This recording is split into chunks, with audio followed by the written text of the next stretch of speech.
আমাদের বাঙালির একটি ঐতিহ্য, একই সাথে ইসলামিক সংস্কৃতিরও একটি ঐতিহ্য। তো সেই ঐতিহ্যকে লালন ধারণ করার জন্য ইনকিলাব মঞ্চের পক্ষ থেকে প্রতি বছরই এই চাঁদরাতে ঈদের মিছিলটা আয়োজন হয়ে আসছে। ঈদ আনন্দ মিছিলটা হচ্ছে আসলে আমাদের আবহমান বাংলা সংস্কৃতির একটা অংশ, যেটা আসলে অনেকদিন ধরে অনুপস্থিত ছিল। এটা আমরা দেখেছি আমাদের পূর্বপুরুষ যারা ছিল তারা এরকম চাঁদরাতে ঈদের মিছিলগুলি পালন করত। তো এই জিনিসটি আমাদের বাঙালির একটি ঐতিহ্য, একই সাথে ইসলামিক সংস্কৃতিরও একটি ঐতিহ্য।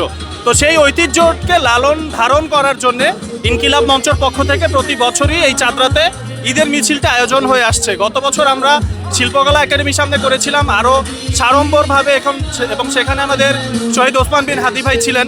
আজও আমরা উপস্থিত আছি এখানে, আমরা পালন করছি চাঁদরাতের ঈদের মিছিল, বাট আমাদের সাথে শহীদ ওসমান বিন হাদি ভাই নেই।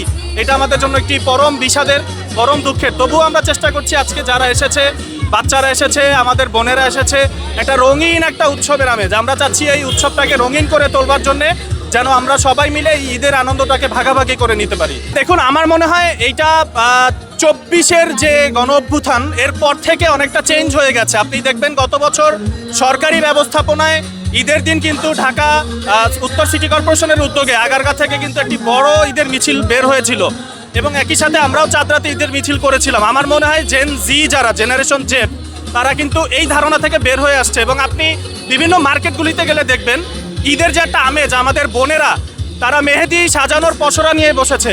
মানে আমি গতকাল খিলগাঁয় দেখছিলাম হাজার হাজার বোনেরা তারা মেহেদি দিচ্ছে, তারা মেহেদি আঁকছে। কেন? Just because of Eid ul Fitr. সুতরাং ঈদ উল ফিতর মানে যে আমি সকালে নামাজ পড়ে এসে ঘুমিয়ে যাব এবং আনন্দ উপভোগ করব না, এই দিন এখন চলে গেছে।